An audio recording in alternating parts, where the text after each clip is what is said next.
Wonderful Wizard of Oz by L. Frank Baum, read by the Henry Public Library.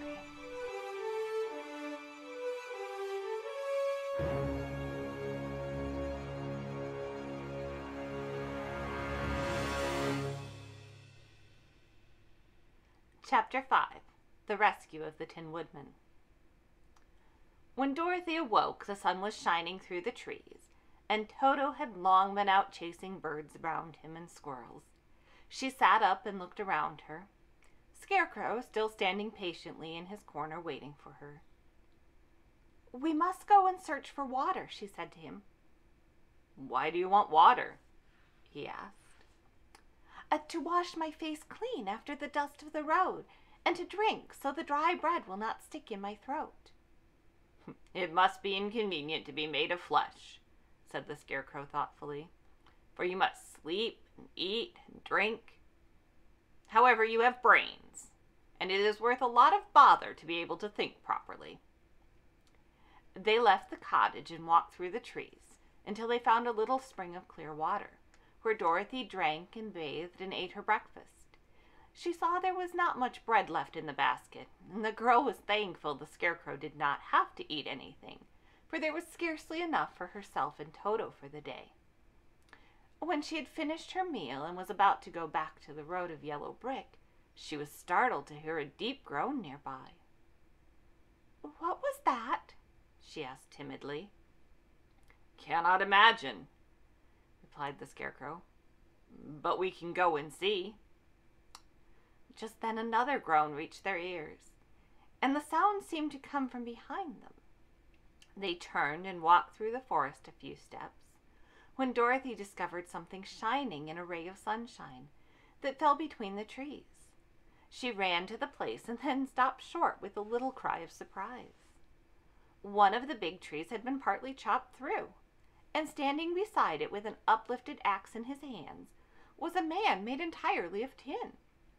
His head and arms and legs were joined upon his body, but he stood perfectly motionless, as if he could not stir at all. Dorothy looked at him in amazement, and so did the Scarecrow, while Toto barked sharply and made a snap at the tin legs, which hurt his teeth. "Did you groan?" asked Dorothy. "Yes," answered the Tin Man, "I did.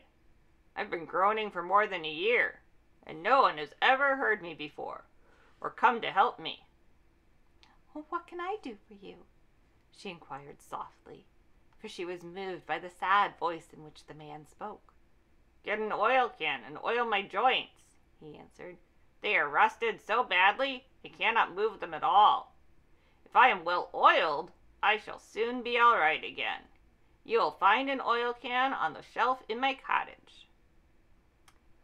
Dorothy at once ran back to the cottage and found the oil can, and then she returned and asked anxiously, "Where are your joints?" "Oil my neck first," replied the Tin Woodman. So she oiled it, and it was quite badly rusted. The Scarecrow took hold of the tin head and moved it gently from side to side until it worked freely, and then the man could turn it himself. "Now, oil the joints in my arms," he said. And Dorothy oiled them, and the Scarecrow bent them carefully until they were quite free from rust and as good as new. The Tin Woodman gave a sigh of satisfaction and lowered his axe, which he leaned against the tree. "This is a great comfort," he said. "I have been holding that axe in the air ever since I rusted, and I'm glad to be able to put it down at last. Now if you will oil the joints of my legs, I shall be all right once more." So they oiled his legs until he could move them freely, and he thanked them again and again for his release, for he seemed a very polite creature and very grateful. "I might have stood there always if you had not come along," he said. "So you have certainly saved my life. How did you happen to be here?" "Oh, we are on our way to the Emerald City to see the Great Oz," she answered, "and we stopped at your cottage to pass the night." "Why do you wish to see Oz?" he asked. "I want him to send me back to Kansas, and the Scarecrow wants him to put a few brains in his head," she replied. The Tin Woodman appeared to think deeply for a moment. Then he said, "Do you suppose Oz could give me a heart?" "Why, I guess so," Dorothy answered. "It would be as easy as to give the Scarecrow brains." "True," the Tin Woodman returned. "So if you will allow me to join your party, I will also go to the Emerald City and ask Oz to help me." "Come along," said the Scarecrow heartily, and Dorothy added that she would be pleased to have his company. So the Tin Woodman shouldered his axe, and they all passed through the forest until they came to the road that was paved with yellow brick. The Tin Man asked Dorothy to put the oil can in her basket. "For," he said, "if I should get caught in the rain and rust again, I would need the oil can badly." It was a bit of good luck to have their new comrade join the party, for soon after they had begun their journey again, they came to a place where the trees and branches grew so thick over the road that the travelers could not pass. But the Tin Woodman set to work with his axe and chopped so well that soon he cleared a passage for the entire party. Dorothy was thinking so earnestly as they walked along that she did not notice when the Scarecrow stumbled into a hole and rolled over to the side of the road.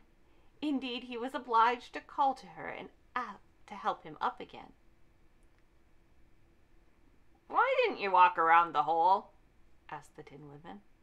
"I don't know enough," replied the Scarecrow cheerfully. "My head is stuffed with straw, you know, and that is why I'm going to Oz to ask him for some brains." "I see," said the Tin Woodman. "But after all, brains are not the best things in the world." "Have you any?" inquired the Scarecrow. "No, my head is quite empty," answered the Woodman. "But once I had brains, and a heart also. So having tried them both, I should much rather have a heart." "Why is that?" asked the Scarecrow. "I will tell you my story, and then you will know." So while they were walking through the forest, the Tin Woodman told the following story. "I was born the son of a woodman, who chopped down trees in the forest and sold the wood for a living.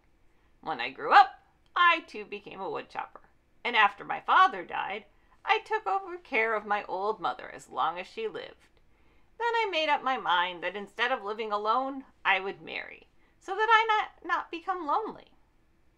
There was one of the Munchkin girls who was so beautiful that I soon grew to love her with all my heart. She, on her part, promised to marry me as soon as I could earn enough money to build a better house for her. So I set to work harder than ever. But the girl lived with an old woman who did not want her to marry anyone, for she was so lazy she wished the girl to remain with her and do the cooking and the housework. So the old woman went to the Wicked Witch of the East and promised her 2 sheep and a cow if she would prevent the marriage. Thereupon the Wicked Witch enchanted my axe, and when I was chopping away on my best one day, for I was anxious to get the new house and my wife as soon as possible, the axe slipped off all at once and cut off my left leg. This at first seemed a great misfortune, for I knew a one-legged man could not do very well as a woodchopper. So I went to a tinsmith, and he made me had him make me a new leg out of tin. The leg worked very well once I was used to it, but my action angered the Wicked Witch of the East, for she had promised the old woman I should not marry the pretty Munchkin girl. When I began chopping again, my axe slipped and cut off my right leg. Once again I went to the tinsmith, and again he made me a leg out of tin. After this, the enchanted axe cut off my arms, one after the other. But nothing daunted, I had them replaced with tin ones. The Wicked Witch then made the axe slip and cut off my head. At first I thought that was the end of me, but the tinsmith happened to come along, and he made me a new head out of tin. I thought I had beaten the Wicked Witch then, and I worked harder than ever, but I knew little about how cruel my enemy could be. She thought of a new way to kill my love for the beautiful Munchkin maiden, and made my axe slip again so that it cut right through my body, splitting me into 2 halves. Once more the tinsmith came to my help, and made me a body out of tin, fastening my tin arms and legs and heads to it, by means of joints, so that I could move around as well as ever. But alas, I now had no heart, so I lost all my love for the Munchkin girl, and did not care whether I married her or not. I suppose she is still living with the old woman, waiting for me to come after her. My body shone so brightly in the sun that I felt very proud of it, and it did not matter now if my axe slipped, for it could not cut me. There was only one danger. My joints would rust. But I kept an oil can in my cottage and took care to oil myself whenever I needed it. However, there came a day when I forgot to do this, and being caught in a rainstorm before I thought of the danger of my joints, had rusted, and I was left to stand in the woods until you came to help me. It was a terrible thing to undergo, but during the year I stood there I had time to think that the greatest loss I had known was the loss of my heart. While I was in love, I was the happiest man on earth, but no one can love if he has not a heart, and so I am resolved to ask Oz to give me one. If he does, I will go back to the Munchkin maiden and marry her." Both Dorothy and the Scarecrow had been greatly interested in the story of the Tin Woodman, and now they knew why he was so anxious to get a new heart. "All the same," said the Scarecrow, "I shall ask for brains instead of a heart, for a fool would not know what to do with a heart if he had one." "I shall ask for the heart," returned the Tin Woodman, "for brains do not make one happy, and happiness is the best thing in the world." Dorothy did not say anything, for she was puzzled to know which of her 2 friends was right, and she decided if she could only get back to Kansas and Aunt Em, it did not matter much whether the Woodman had no brains and the Scarecrow had no heart, or each got what he wanted.